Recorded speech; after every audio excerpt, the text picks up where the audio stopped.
Celebração do segundo mês dos calendários positivistas, Homero e casamento. Cartaz do busto de Homero, conforme disponível na Igreja Positivista do Brasil, no Rio de Janeiro. Tabela de conversão entre o calendário positivista e o Júlio Gregoriano, relativo ao mês de Homero. O amor por princípio e a ordem por base, o progresso por fim. Minhas amigas, meus amigos, minhas correligionárias, meus correligionários, amigos conhecidos e interessados no positivismo, olá! Estamos aqui reunidos para fazer a celebração do segundo mês dos calendários positivistas. No calendário concreto, calendário histórico, né, que é o mais conhecido, nós celebramos o mês de Homero, com a arte antiga, a poesia antiga, mas a poesia, mais de modo geral, é mais a arte antiga.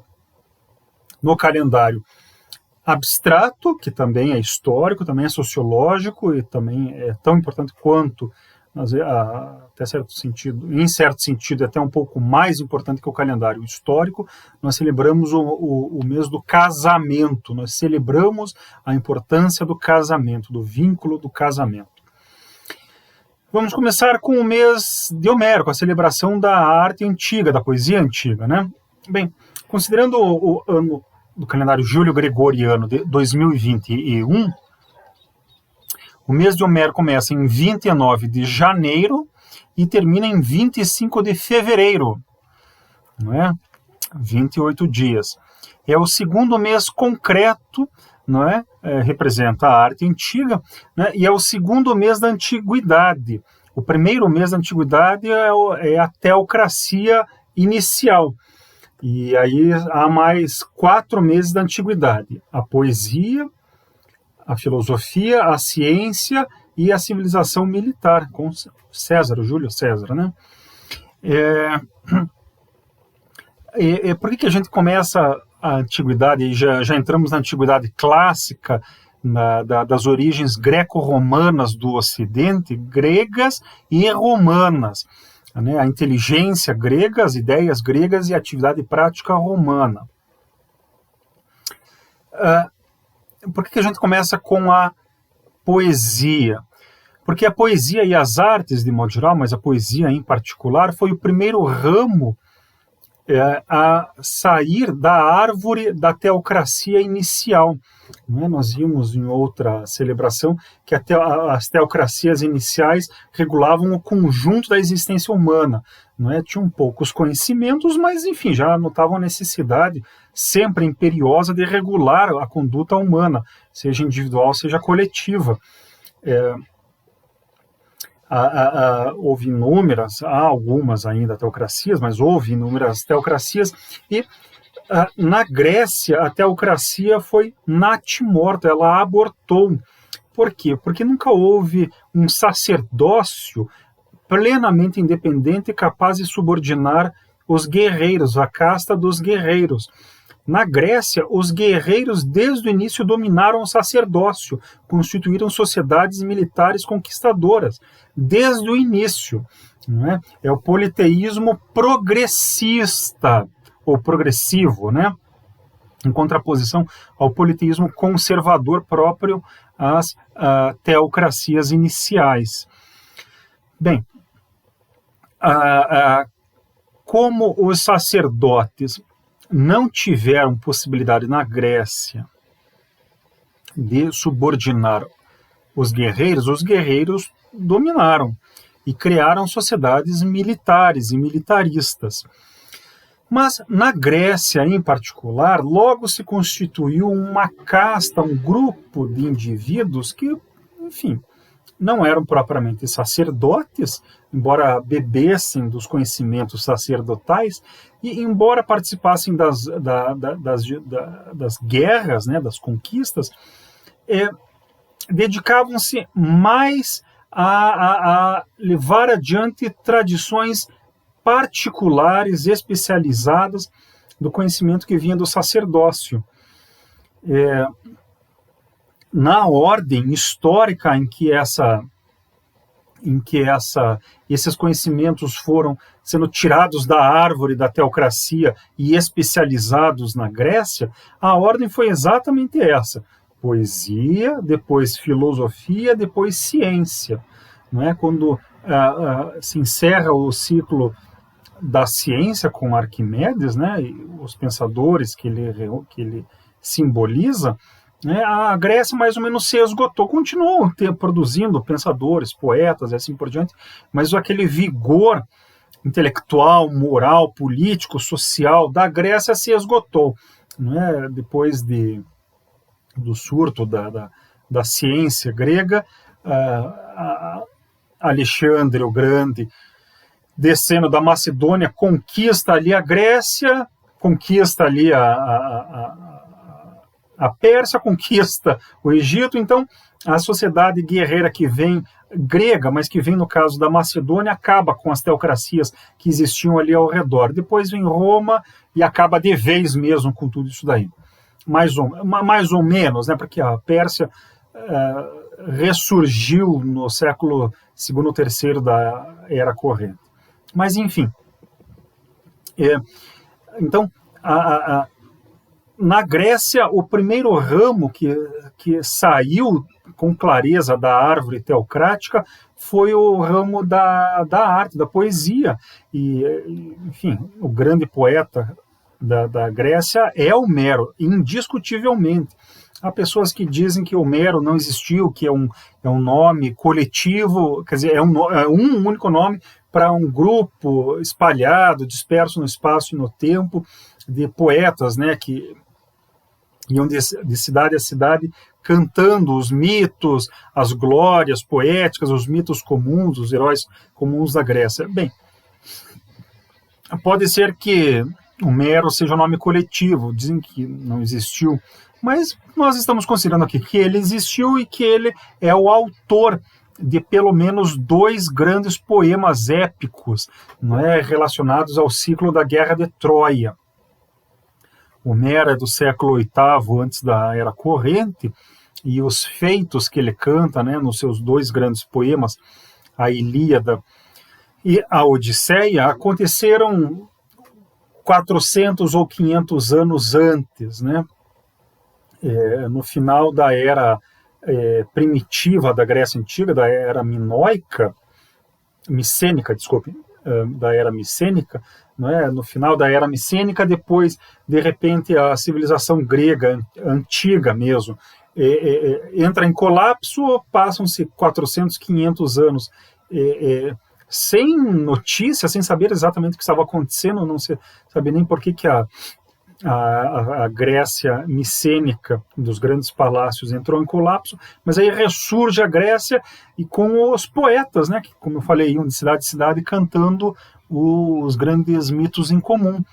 E, enfim, eram mitos compartilhados, né, por toda a população ali da Grécia, né, da Península Balcânica, ali da costa da Turquia, e até ali a Itália também, e até mais, até Marselha e Lisboa, e ali o norte da África. Mas, enfim, o grosso da Grécia era ali ao redor da Península Balcânica, né, onde fica a Grécia atualmente, onde está a Grécia desde sempre, né.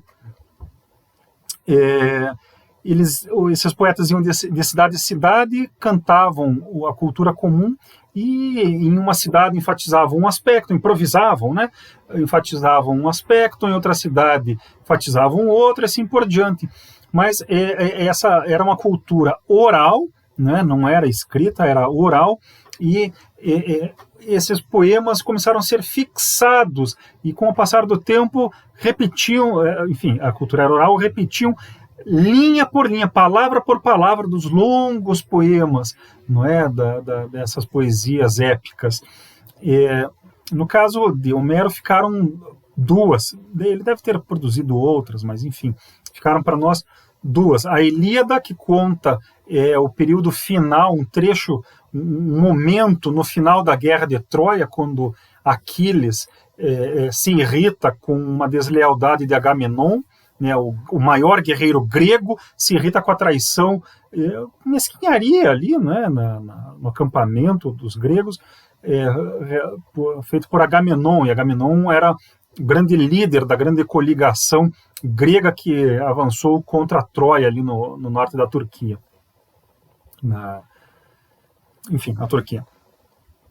É um período que compreende aí um mês no máximo, né? E depois desse episódio, que culmina com a morte de Heitor, né? Que era o príncipe, era o mais importante príncipe da cidade de Troia, termina com a morte de Heitor por Aquiles, porque estava irritado porque Heitor tinha matado sem saber Patroclo, que era amigo de Aquiles, né? Falando Ulisses, não é Aquiles, não é? E aí a sequência da devolução do cadáver de Heitor para Príamo, né? Que era o rei de Troia, pai de Heitor. E, são cenas pungentes de arrancar olhos do coração mais duro, né? Quando Príamo vai, com a ajuda dos deuses, pedir, implorar o cadáver de seu filho a Aquiles, é um ancião, velho mesmo, cabelos brancos, por favor, devolva o cadáver do meu filho, né? É uma cena belíssima.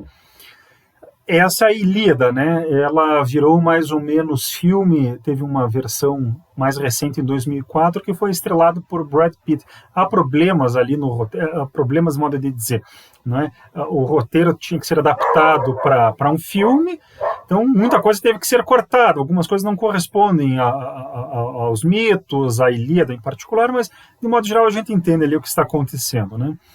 O outro poema de Homero é a Odisseia, que também integra o grande ciclo da Guerra de Troia. São as desventuras de Odisseus, ou Ulisses, né, que participou da Guerra de Troia, para o retorno de Ulisses de Troia até Ítaca, que é uma ilhazinha no noroeste da Grécia. Ulisses era rei dessa ilha, não é? Então ele passou 10 anos tentando retornar para Ítaca. Ele ofendeu os deuses, Netuno em particular, e ficou vagando por toda a bacia do mar Mediterrâneo ali. Então, são as suas desventuras. Não apenas o relato da persistência de Ulisses e da engenhosidade humana dele, né? Vale notar que Ulisses está no calendário positivista, no dia 4 de Moisés, 4 de janeiro, não é? Mas também, não apenas a persistência e a esperteza de Ulisses, mas é também a devoção marital do casamento de Penélope, que era a esposa de Ulisses, que o aguardou durante 20 anos, 10 anos na Guerra de Troia e mais 10 para Ulisses voltar. É a história dessa devoção. E do filho deles, Temístocles, que cresceu enquanto o pai estava ausente, e aí sai à procura do pai e age também para manter o trono na sua própria casa, na sua própria família. É uma história também muito interessante. Vejam, eu me estendi nessa exposição, nesse comentário breve sobre os poemas homéricos, porque são poemas realmente interessantes, valem a pena, né? A gente lê, por exemplo, a Ilíada. Há alguns comentadores que observam que a Ilíada é mais masculina e a Odisseia é mais feminina, né? Porque, enfim, a Ilíada é o relato de uma guerra, e a Odisseia é o relato de um marido que quer voltar para casa, para a esposa, para o filho, né? Enfim, para retomar sua vida. Então a Odisseia é mesmo mais feminina e a Ilíada é mais masculina. Há trechos da Ilíada que são cansativos, é o relato dos guerreiros que estavam lutando e quem matava quem. Isso é cansativo, mas há trechos ali, como eu falei, o momento em que Príamo suplica pelo cadáver do filho, né, suplica o cadáver de Heitor, aqueles são momentos belíssimos.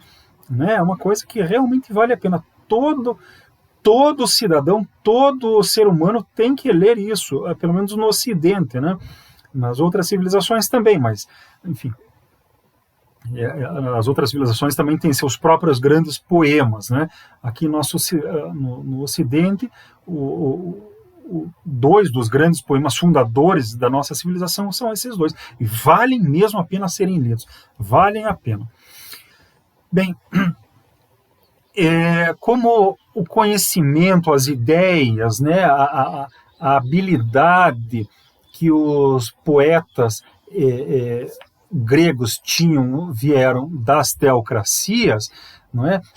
Há um movimento progressivo de perda do caráter teocrático desses poemas. Quer dizer, há uma especialização progressiva, são poetas que beberam inicialmente dos sacerdotes e depois os poetas começaram a treinar novos poetas. Então, há uma perda do caráter sacerdotal desse conhecimento e uma especialização de um caráter artístico. Essa especialização da arte não deixa de ser daninha, né? Aqui no Ocidente, no século XX, as artes ficaram abstratas. Eu acho a arte do século XX, de modo geral, uma porcaria horrível. Mas, enfim, é isso, é a perda do caráter sacerdotal universal do conhecimento de que as artes são uma parte importante, evidentemente, mas uma parte, né? E com uma visão globalizante informando a produção artística. Bem, os poetas gregos, então, vão se especializando com o passar do tempo, e à medida que vão se especializando, vão desenvolvendo as formas artísticas que produziam. O teatro grego, por exemplo, começava apenas com o coro, né? Enfim, o coro e o seu chefe, o corifeu, cantando e narrando as coisas. Aí há o surgimento de um protagonista que dialoga com o coro, aí a introdução de um antagonista, ou de um segundo protagonista, dialogando com o coro, mas o coro perdendo espaço, e aí a introdução de uma terceira personagem. Então as peças de teatro passam a girar em torno das relações entre esses três personagens principais, essas três personagens principais, com o coro assumindo um caráter mais musical de fundo, meramente de apoio. Né? O desenvolvimento, a introdução de novas personagens e a perda do caráter da importância do coro, isso indica a perda do caráter sacerdotal, teocrático do teatro, da poesia grega, e a especialização dessa forma artística. E não é apenas a especialização e a desteocratização, vamos usar essa palavra, mas é também uma humanização, uma secularização dos temas. Isso é muito claro, é muito forte, né? Em Homero, os deuses participam o tempo inteiro das disputas, o tempo inteiro. Na Ilíada, isso é muito claro, os deuses participam da guerra, entram em combate. Ésquilo, né, que é o grande dramaturgo grego, com caráter moralista muito forte, muito pesado, mas obras belíssimas, né? Por exemplo, o Prometeu Acorrentado, não é? Nós temos um caráter moral muito forte, com os deuses ainda participando. Nas várias gerações que se sucederam, depois de Ésquilo veio Sófocles, depois de Sófocles veio Aristófanes. Né? Quando passa de Ésquilo para Sófocles para Aristófanes, não é? O caráter moral vai se diluindo, vai se perdendo, e o caráter irônico, mesmo chulo, com palavrão, piadas de sexo, vai se despontando mais. Mas em todo caso, a poesia antiga servia como um meio de reflexão sobre a realidade, sobre os limites, sobre as possibilidades de ação do ser humano, das sociedades, o que é o heroísmo, o que é uma ação negativa, qual é a ação que tem que ser reprovada moralmente, e assim por diante. Né? Enfim, então é realmente um instrumento de reflexão, né, em que os dramaturgos e os poetas, né, usavam esse espaço para falar, para refletir juntamente com o público sobre a vida que levavam. Como eu falei, nós temos referências muito fortes no início aos deuses, lá com Homero. Em Aristófanes nós já temos piadas chulas mesmo. Então entra aí a possibilidade de comédias, né, de piadas para a gente se divertir, para desanuviar a mente, e também as sátiras, né? Sátiras são formas de refletir sobre a realidade fazendo piada, né, ridicularizando os políticos, os moralistas hipócritas e assim por diante, né? As poesias, eu falei já da evolução lá no século III, IV, antes da nossa era, mas faltou observar que as poesias no início eram históricas, cosmológicas e literárias e filosóficas. Elas refletiam sobre o conjunto da existência humana. Os poemas de Hesíodo são claramente assim. Então, o interessante de Hesíodo é que ele escrevia na forma de poemas, mas os seus textos são textos filosóficos, são textos de discussão cosmológica, científica, por assim dizer, são textos morais, filosofia moral e assim por diante. Tudo isso na forma da filosofia. Então, refletia-se cantando, rimando, né, usando o som para refletir.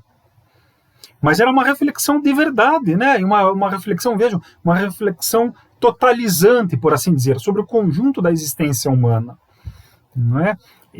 Então, a autonomização, a separação, a especialização da poesia foi importante para a poesia se desenvolver, mas também marca um progresso num sentido, mas em outro sentido é uma decadência, no sentido de que aquela visão totalizante que havia antes vai se perdendo paulatinamente.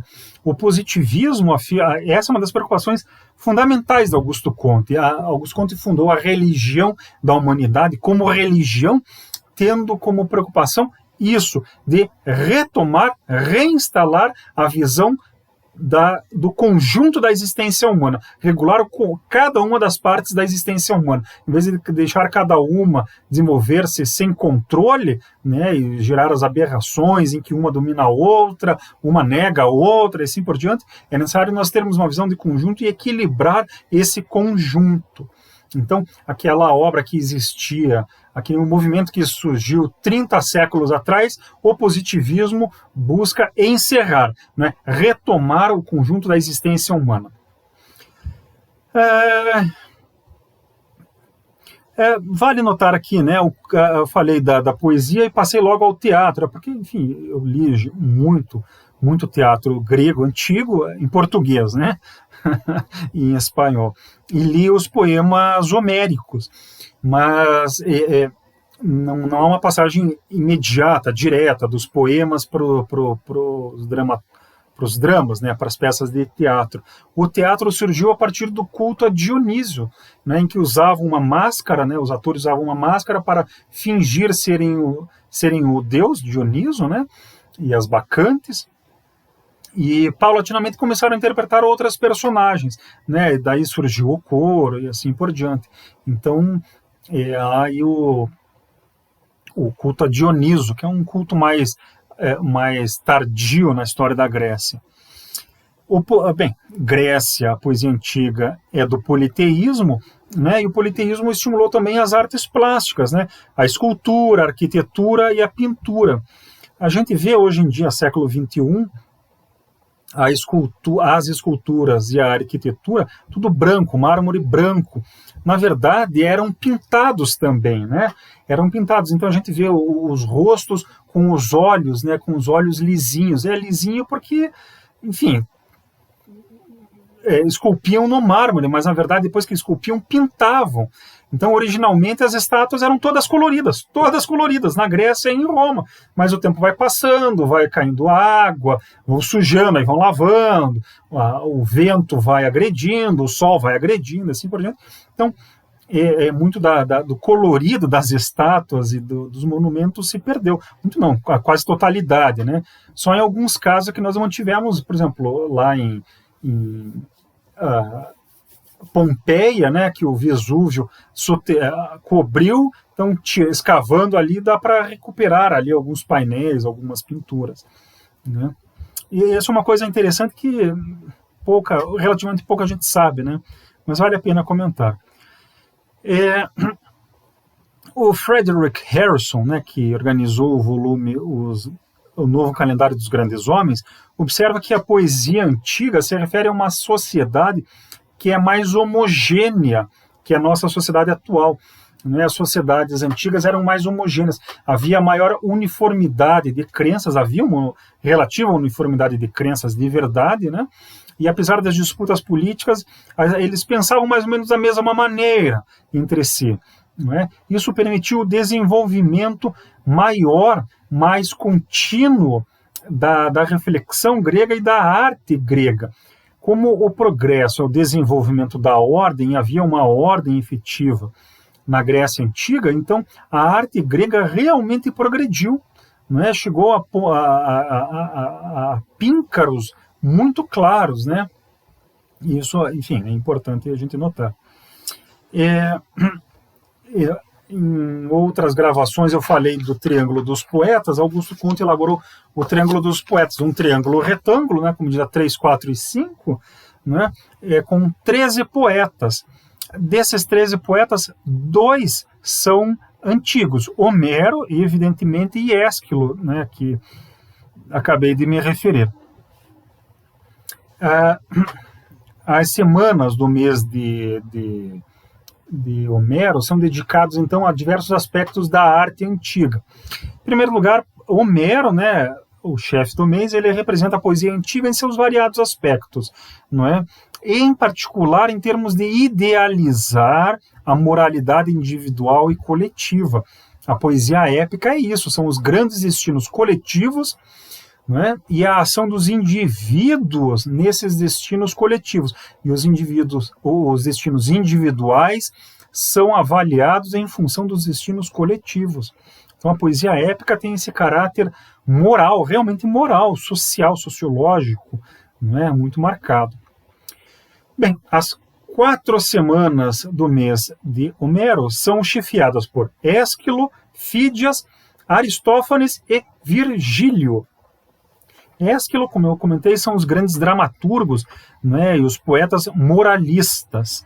Não é? Ésquilo escreveu dezenas de dramas, eu teria escrito mais de 50 ou 60, mas só restaram no máximo 10, umas 7 peças, se não me engano. Não é? Prometeu Acorrentado, 7 contra Tebas, né, Prometeu, a história de Prometeu, né? O 7 contra Tebas integra o ciclo de Édipo, né? Do terror que foi a vida de Édipo, né? E dos seus descendentes. A segunda semana é chefiada por Fídias e reúne os artistas plásticos, né? Os pintores, os escultores e arquitetos. E aí não Augusto Comte selecionou nomes que julgava grandes artistas, mas ele tinha uma preocupação mais de apresentar a variedade dos artistas plásticos da Grécia Antiga. Fídias, em particular, era arquiteto e escultor, né? Escultor de esculturas, né? No mármore e no ouro. A terceira semana é chefiada por Aristófanes, né?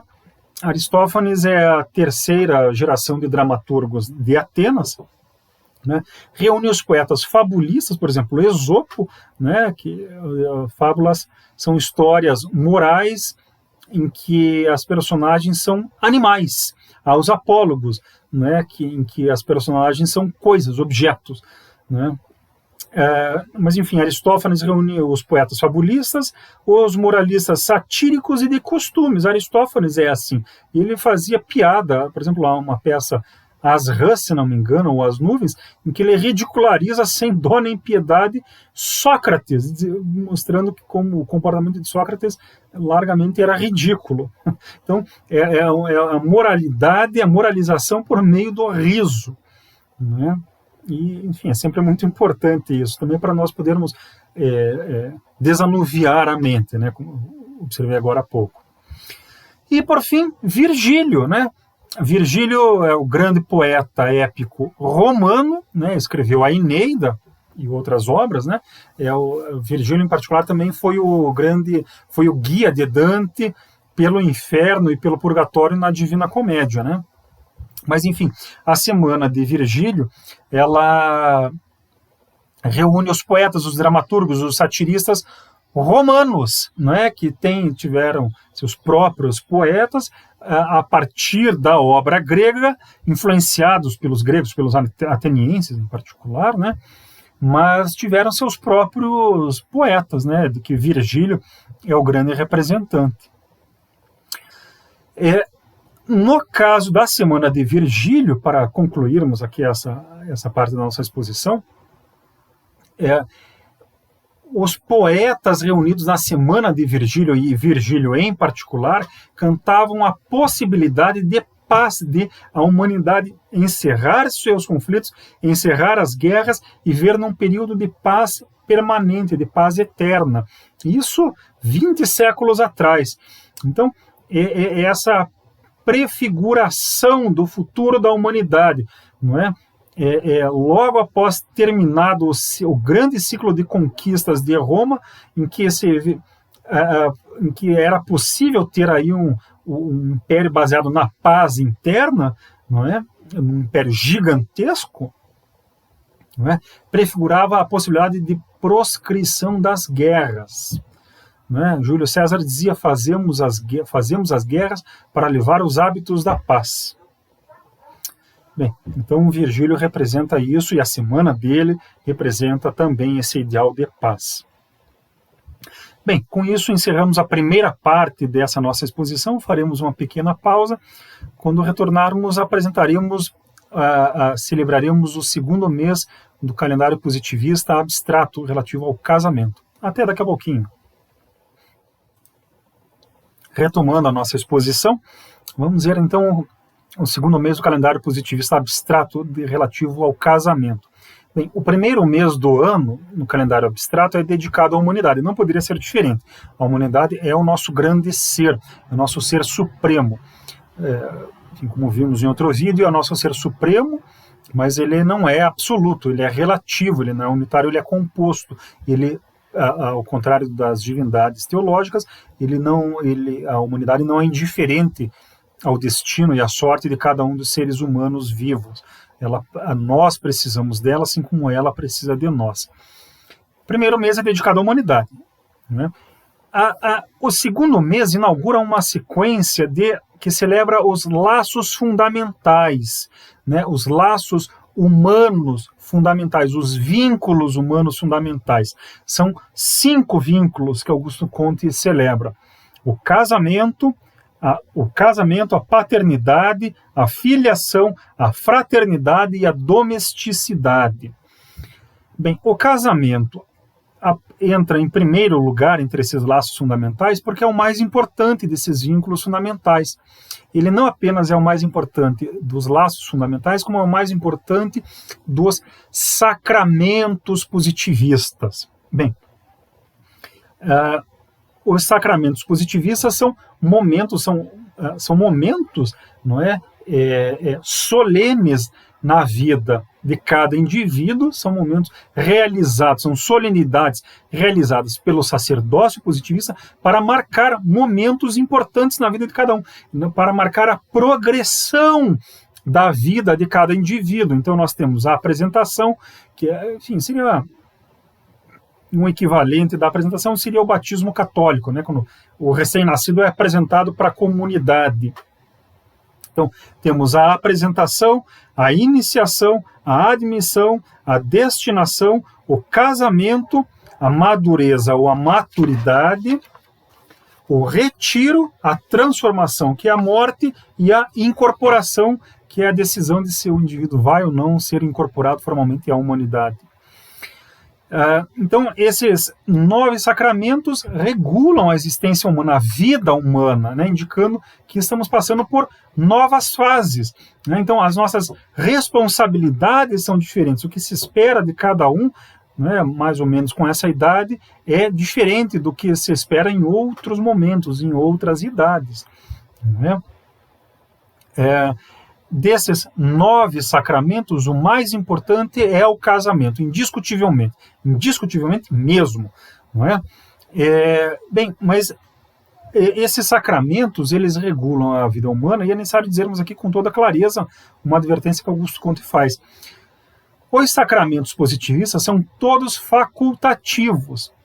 Cada pessoa, ou cada casal, cada família, tem que escolher, tem que decidir submeter-se a esses sacramentos.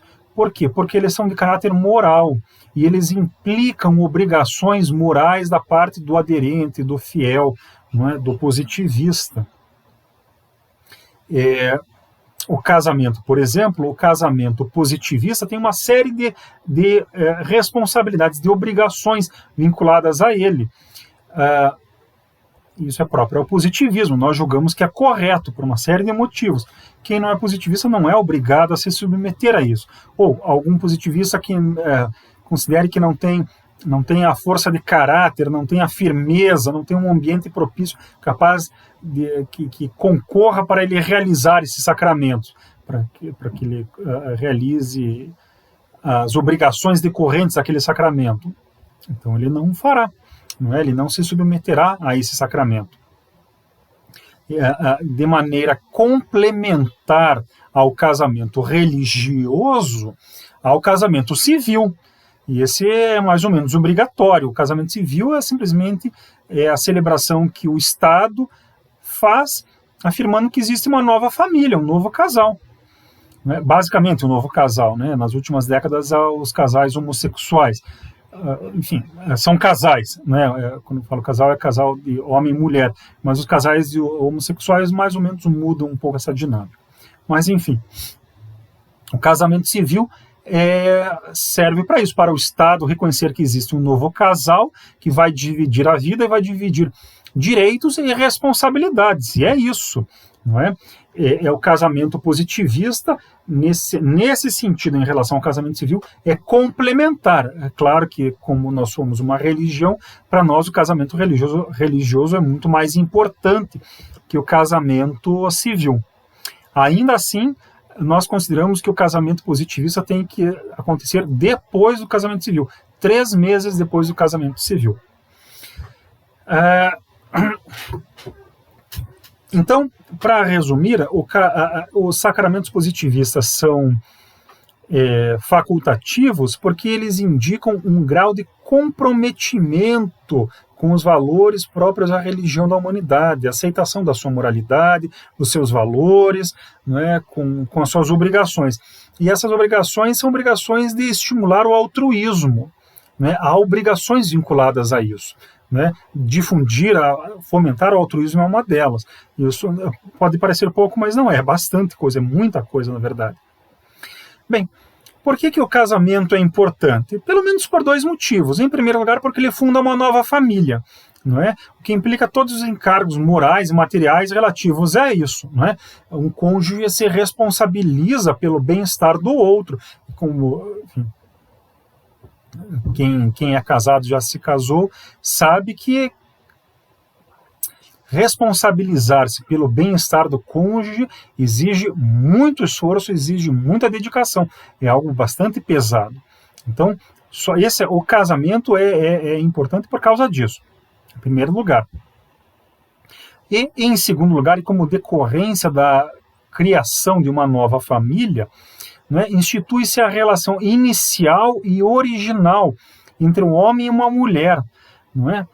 E, vejam só, a partir dessa relação entre homem e mulher, o homem exerce influência sobre a mulher e a mulher exerce a sua influência sobre o homem. E aí pode haver filhos naturais, pode haver filhos adotados, né? Há o relacionamento com os pais, os sogros, com os parentes e assim por diante. Não é? Então, estabelecem-se toda uma série de novas relações. E no que se refere ao relacionamento entre homem e mulher em particular, né, o positivismo vem regenerar o casamento humano, concebendo-o como destinado ao aperfeiçoamento mútuo dos 2 sexos, abstraindo de toda a sensualidade. Ou seja, o objetivo do casamento, para o positivismo, não é fazer sexo, o objetivo do casamento não é a reprodução humana, não é ter filhos. É um cônjuge aperfeiçoar o outro cônjuge. Bem, as dificuldades envolvidas em qualquer relacionamento humano exigem que que esse responsabilizar-se um pelo outro seja exclusivo e aconteça a vida inteira. Não é? Porque exige um comprometimento grande, forte, intenso ao longo da vida inteira. Não é? Há sexo envolvido no casamento, evidentemente, mas o sexo não é a parte mais importante e não é a parte fundamental. E o casamento não serve para regular o sexo, ele serve para regular a existência humana. Isso é muito importante. Para o positivismo, o casamento... Bem, é claro que o casamento fora do sexo deve ser evitado. O sexo fora do casamento, desculpe. É claro que o sexo fora do casamento deve ser evitado a todo custo. Enfim, há um elemento de regularização do sexo no casamento, isso é fato. Mas a desvinculação maior, mais ampla entre sexo e casamento para o positivismo é tão grande que, em meados do século XIX, Augusto Comte falava, olha, a mulher pode gerar filhos sem a presença do homem. Então o casamento realmente não visa ao sexo e não visa a reprodução. A mulher não precisa do homem para se reproduzir. E as pesquisas biológicas mais recentes dizem isso, que o cromossomo Y, né, que é o que caracteriza o homem, né, que distingue o homem da mulher, ele tende a se extinguir. Então, realmente, sexo e casamento estão vinculados, mas o casamento é muito maior, muito mais importante que o sexo. Muito mais importante. E, claro, se o casamento não visa ao sexo em particular, e se ele visa ao aperfeiçoamento mútuo dos cônjuges, o casamento não se reduz ao materialismo ou ao sexualismo, como é pregado pelos teológicos, para quem o casamento serve para isso. Por isso o casamento acaba quando um dos cônjuges morre, e aí é possível contrair novas núpcias e fazer mais sexo com o novo cônjuge, né, para fazer mais filho, em particular, nem do materialismo metafísico, né, dos materialistas diversos, para quem o casamento também é só uma forma de fazer filho.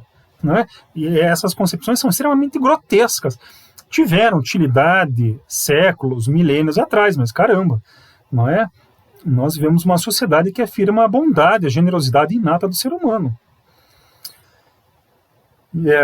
Bem, vejam, como o aperfeiçoamento mútuo dos cônjuges é o que importa no casamento, a relação do casal, né, dos cônjuges entre si, e na verdade da família como um todo, né, é tanto objetiva quanto subjetiva. Né? Ela tem que permanecer por toda a vida, e na verdade quando um dos cônjuges morre, ou quando um dos parentes morre, a influência subjetiva aumenta e se intensifica.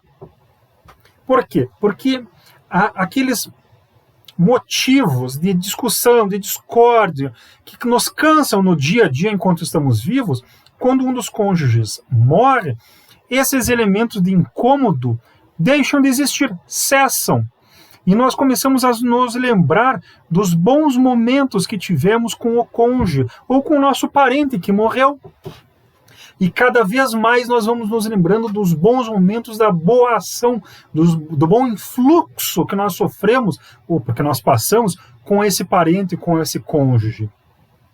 Nós vamos idealizando cada vez mais esses entes queridos. E essa idealização é claramente no sentido de idealizar o altruísmo desses entes queridos.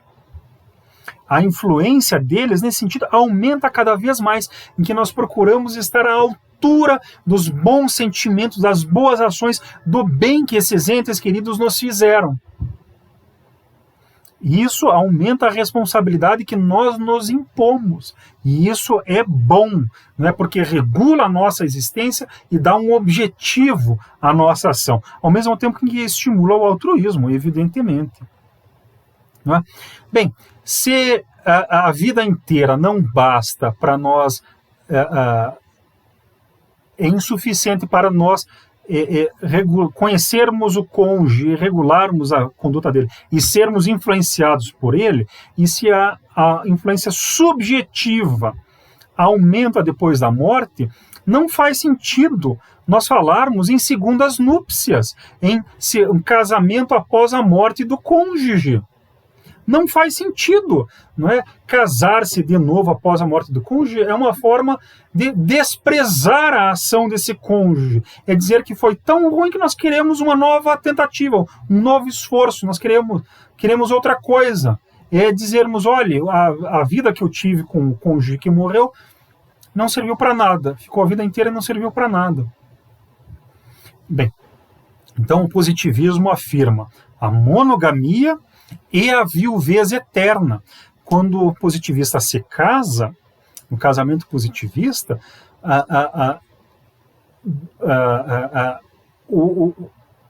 o dever, nominalmente o dever mais importante é o de afirmar a viuvez eterna. Quando enviuvar-se, não se casará de novo. Não é uma punição. É a afirmação da possibilidade e da necessidade de nós vivermos subjetivamente com o nosso cônjuge passado, não é? Que faleceu, com ele e sob a influência dele. E isso estimula o altruísmo muito mais que uma segunda núpcia. Isso diminui o caráter materialista e grosseiro do casamento. Evidentemente, não é? Vamos ser francos, a nossa civilização, a nossa sociedade atual, em particular por causa da influência dos Estados Unidos, despreza a ideia de viuvez eterna e acha que a vida, e também não apenas por causa da influência dos Estados Unidos de modo geral, mas por causa da revolução, da chamada revolução sexual dos anos 1960, não é? Acha-se que o sexo é para ser feito de qualquer jeito, em qualquer momento, em qualquer lugar, mais ou menos com qualquer pessoa, que a pessoa morreu, vão casar de novo para continuar fazendo sexo em particular, né? O que importa é isso. E a monogamia, a partir disso, é uma bobagem, assim por diante. Não é. Não é. O positivismo impõe esses deveres. A nossa sociedade, de novo, por causa da influência daninha dos norte-americanos e, em particular, da indústria cultural dos Estados Unidos, desvaloriza radicalmente tanto a monogamia quanto a viuvez eterna, né? Eles consideram que a alegria é o viver aqui e agora, e desprezando, né, os antepassados, os que vieram antes e também os que virão depois, não é? Então, é bastante degradante essa situação. Esses deveres positivistas da monogamia, que é uma grande coisa, né? E da viuvez eterna, só são pesados porque nós somos bombardeados cotidianamente por essas bobagens norte-americanas, não é? Que são próprias a um violento individualismo materialista, não é? O que importa é cada um por si, ganhando cada vez mais dinheiro, não é? Então, enfim, eu fiz essa digressão porque é necessário enfatizar isso. Né? Pode parecer grande coisa, mas não é. A viuvez eterna não é. Só é pesada para quem acha que a vida é ficar repetindo-se em casamentos sucessivos. Não é. Não é. A vida subjetiva é o cultivo subjetivo do valor, do amor, né? Da memória, da boa memória dos nossos entes queridos. Isso faz a felicidade humana. Isso nos satisfaz, isso nos completa, isso preenche o nosso ser. É isso que preenche, não é o individualismo materialista que vige nos Estados Unidos, que fica produzindo guerras e crises econômicas em série, né? Bem, um positivista que considere que não é capaz de manter a viuvez eterna, ou até a monogamia, né, não é obrigado a realizar o casamento positivista, a cerimônia positivista, o sacramento do casamento. Mas, inversamente, o positivista que se submeter a esse sacramento está afirmando, vai ser viúvo eternamente. Enfim, como eu falei, não é o fim do mundo, na verdade, nos realiza muito mais do que sucessivas núpcias. Bem, aqui eu falei da influência da influência subjetiva de um cônjuge sobre o outro, mas, enfim, é fácil de perceber que essa influência subjetiva se estende sobre os seus descendentes, os parentes, os amigos e assim por diante, não é? Um bom pai, um pai que tenha sido importante na vida de um filho, será sempre lembrado e venerado pelo filho ou pela filha. Um avô, uma avó que tenham sido generosos, bons, carinhosos, tenham sido esteios da vida, da família, serão lembrados eternamente pelos netos, pelos descendentes e assim por diante. Né? Não é necessário nem mesmo ter havido o convívio entre o antepassado e o descendente. A memória viva de um descendente mantida para os outros descendentes muitas vezes é suficiente para manter a influência do antepassado que se passou. Tudo isso com base na ideia da vida subjetiva e baseado na viuvez eterna, portanto, na viuvez eterna. Bem, retornando aqui às características do casamento positivista, né, na relação entre os cônjuges, entre o homem e a mulher, no casamento se verifica de maneira direta, imediata, a influência moral da mulher sobre o homem. O positivismo reconhece, não é que afirma, ele reconhece uma realidade empírica de que a mulher é moralmente superior ao homem. A mulher é mais altruísta e é menos egoísta. E no casamento essa influência da mulher sobre o homem se dá diariamente, cotidianamente e de maneira direta, na relação, no convívio direto entre os cônjuges. E assim como a mulher exerce uma influência moral sobre o homem no âmbito doméstico, o sacerdócio exerce uma influência moral sobre a opinião pública e sobre o governo no âmbito público. Há uma homologia entre os dois âmbitos, né? Entre a mulher e o sacerdócio e suas influências morais. É claro, como comentei antes, né, que a influência moral da mulher se exerce também sobre os filhos, aí como mãe, no caso, né? A superioridade moral da mulher se baseia também num sistema de complementaridades, não é? Em que a mulher é mais moral que o homem e a inteligência da mulher é uma inteligência sintética que percebe o conjunto das situações, avalia o conjunto das situações. A inteligência masculina é mais analítica, ignora ou despreza o conjunto e enfatiza os detalhes. Não é? Nós falamos aqui em reprodução humana no casamento, é importante, é claro que não é? O ser humano tem um instinto sexual, ele tem que ser satisfeito. Mas o que acontece no casamento positivista e no positivismo de modo geral é que o sexo não tem a centralidade que tem, como é afirmada desde os anos 1960 e desde Freud, na verdade, em que se afirma que a sexualidade é o que define a existência humana. Que se não se fizer sexo, o sujeito vai ser um fracassado. Não, isso aí é aberrante, não é? Então, o casamento satisfaz o impulso sexual dos cônjuges, não é? Mas, enfim, não é esse o objetivo. E evidentemente, há o elemento da reprodução humana. Evidentemente. Quando a gente tem filho, a nossa vida muda radicalmente da noite para o dia. E é uma coisa irreversível. Então, o casamento, né, ele é importante não apenas porque estabelece esse vínculo entre homem e mulher, como também ele permite regular a reprodução humana e do casamento, com frequência surgem os filhos, e os filhos mudam muito a vida humana. Mas como o casamento não objetiva a reprodução, não é porque um casal positivista não tenha tido filhos que o seu casamento é fracassado ou não tem valor.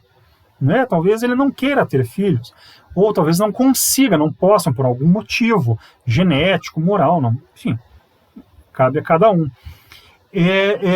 nesses casos, sempre é possível a adoção. A adoção é muito desvalorizada nas nossas sociedades, né?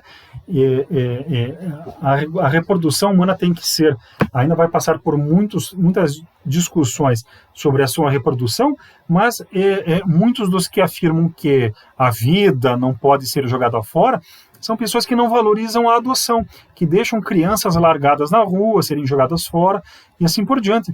É necessário estimularmos a adoção, não é? Há muitas crianças muitos pais que não têm condições de manter os filhos. Os pais que podem manter filhos têm que adotar, não é? Pais que possam adotar filhos devem adotar, quer esses pais possam ter próprios filhos, quer não possam ter próprios filhos, né? A adoção tem que ser mais valorizada, não é? Bem, disso tudo que eu comentei, fica mais ou menos claro, mas é necessário dizê-lo com todas as letras, que todos os sacerdotes positivistas têm que ser casados. Um sacerdote positivista que rejeite o casamento não vai ser sacerdote, não é? Alguém que queira ser sacerdote da humanidade e não queira casar, não vai dar certo. Não é? Enquanto não se casar, o sacerdote não é sacerdote de verdade. E isso, quando Augusto Conte fala do sacerdócio, ele diz isso com todas as letras.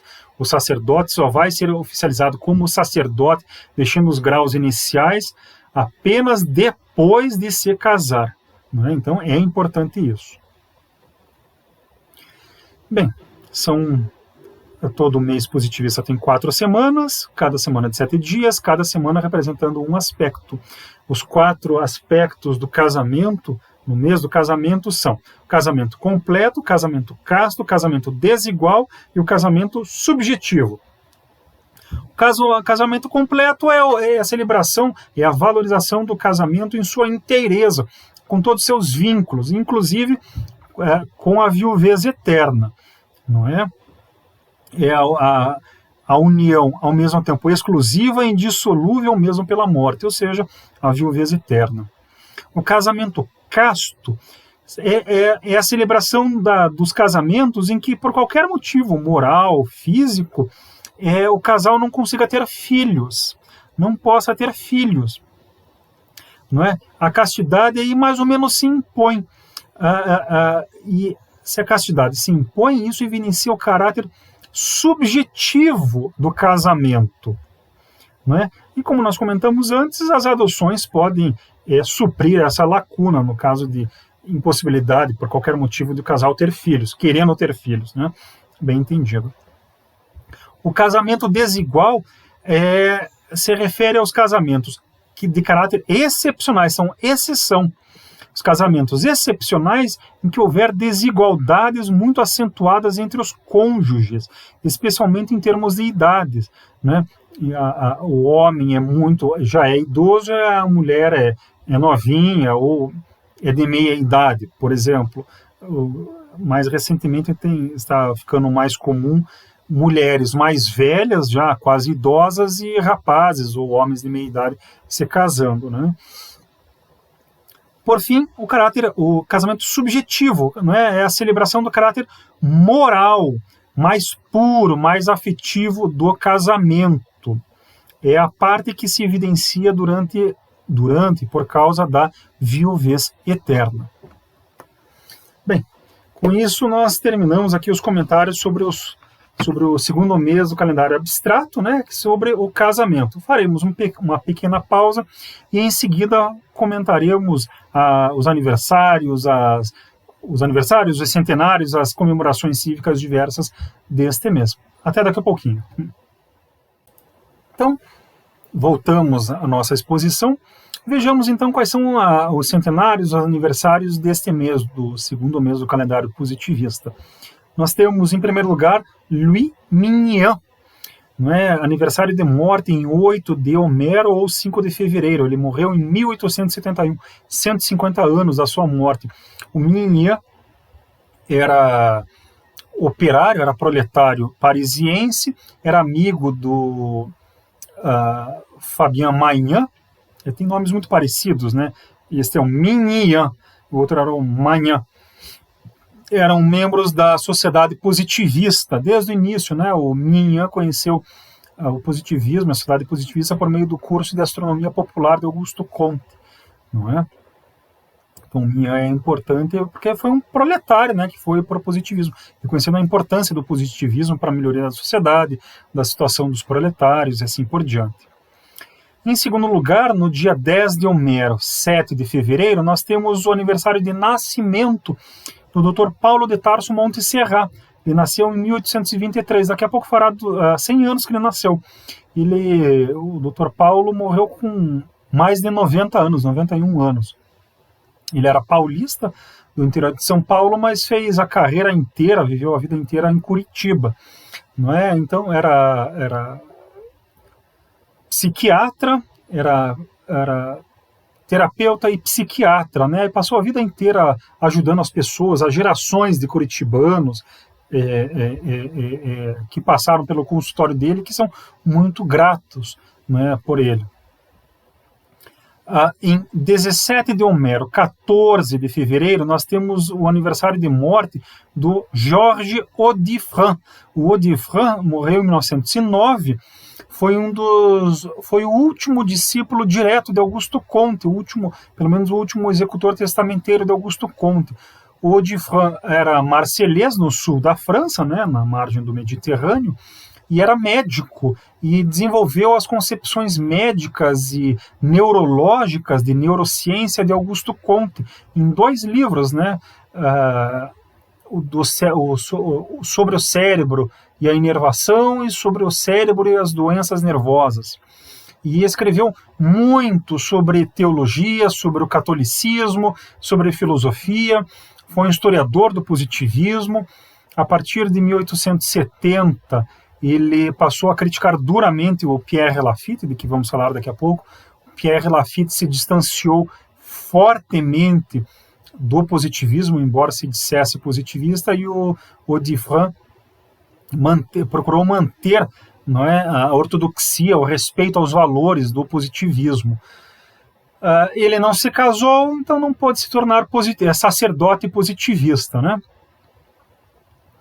No dia 20 de Homero, 17 de fevereiro, nós temos o aniversário de nascimento de um outro positivista brasileiro, o Agliberto Xavier. Ele nasceu em 1869. O Agliberto Xavier foi professor no Colégio Pedro II, no Rio de Janeiro, né? Um dos mais antigos, mais importantes colégios do país. Foi professor de filosofia e de lógica durante 50 anos, né?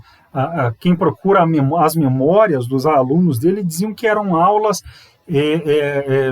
maravilhosas, cheias de entusiasmo, de vigor, né, em que ele apresentava as ideias e as pessoas não apenas aprendiam, como se apaixonavam pelo que ele ensinava. O Agliberto Xavier teve formação de médico, mas era professor de filosofia e de lógica no Pedro II, e foi discípulo do Audifran, né, que acabamos de comentar. Então é muito curioso isso. Em 20 de Homero, também 17 de fevereiro, nós temos o aniversário de morte do Paulo Carneiro, Paulo Estevão Berredo Carneiro, que morreu em 1982. Então fará aí quase 40 anos que ele morreu. O Paulo Carneiro era de uma família positivista, né? A família inteira dele era positivista. Ele se formou em Química. Antes da Segunda Guerra Mundial, ele foi para Paris para concluir seus estudos e acabou ficando lá. Bem, nisso de ficar lá durante a guerra, ele acabou se envolvendo na política internacional, mas na política internacional de uma maneira muito específica, muito positivista. Por um lado, ele reorganizou a casa de Augusto Comte, organizou a correspondência de Augusto Comte, não é, compilando os 8 volumes da correspondência de Augusto Comte, né, um trabalho brutal, não é? Escreveu muito e foi um dos fundadores da Unesco, do órgão das Nações Unidas para Educação e Cultura. Não é? Então foi por causa da influência positivista que Paulo Carneiro agiu assim. Isso é muito importante. Bem, no dia 24 de Homero, 21 de fevereiro, ao aniversário de nascimento do Pierre Lafitte, que nasceu em 1823. Então, nasceu em 1823, então estamos próximos aí dos 200 anos de nascimento do Lafitte. Ele foi o mais antigo discípulo de Augusto Comte, não é? Mas após a morte de Augusto Comte, em vez dele agir como um sacerdote, impulsionando a religião da humanidade, impulsionando as vistas do positivismo para a sociedade francesa e para o Ocidente de modo geral, ele se limitou a ser um professor cada vez mais universitário, cada vez menos positivista, e as suas propostas políticas e sociais se afastaram cada vez mais do positivismo. Por exemplo, ele teve influência sobre o Jules Ferry, que foi um político francês influenciado pelo positivismo, no caso pelo Lafitte, mas o Lafitte jamais criticou o Jules Ferry na medida em que o Jules Ferry estimulou o colonialismo francês no norte da França, norte da África. Ele ficou completamente em silêncio sobre isso. O positivismo é anticolonialista, é anti-imperialista, não tem cabimento isso. Enfim, esses erros, esses desvios do Lafitte foram, como eu falei agora há pouco, foram fortemente criticados, e felizmente criticados pelo Audifran. Não é? Os dois nasceram no mesmo ano, na verdade, né? E aí morreram com diferença de 3 anos um do outro. Essas críticas do Audifran ao Lafitte também foram depois retomadas por Miguel Lemos e Teixeira Mendes aqui no Brasil.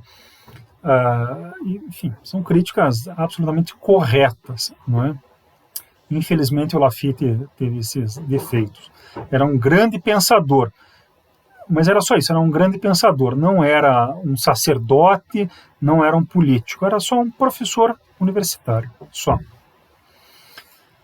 Por fim, no dia 27 de Homero, no finalzinho do mês, 24 de fevereiro, nós temos o nascimento de Teófilo Braga, né, que nasceu em 1843. Teófilo Braga era literato, era positivista e foi o segundo ou terceiro presidente da Jovem República Portuguesa. Então, é o positivismo sendo responsável pela proclamação, pela organização de repúblicas no mundo. Aqui no Brasil, na América Latina, de alto a baixo, na Argentina, no México, no Chile, na França, em Portugal, na Turquia e em outros países. Né? É motivo de grande orgulho para nós. Né? Bem, com isso, então, concluímos a exposição, a celebração do segundo mês dos calendários positivistas.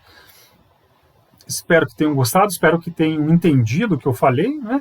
Estamos sempre abertos aqui para conversar, para esclarecer pontos, para dirimir dúvidas. Se não gostaram, falem também, né? Podemos sempre melhorar nossas exposições. Agradeço, então, a audiência, a audição de todos e encerro a minha exposição. O amor por princípio e a ordem por base, o progresso por fim. Tela de Rembrandt, Aristóteles segurando o busto de Homero. Assinatura de Louis Mignon. Fotografia do Dr. Paulo de Tarso Montserrat. Fotografia do Dr. Georges Audifran. Assinatura do Dr. Georges Audifran. Fotografia de Paulo Carneiro, mexendo nos arquivos da casa de Augusto Comte em Paris. Fotografia de Pierre Lafitte. Fotografia de Teófilo Braga.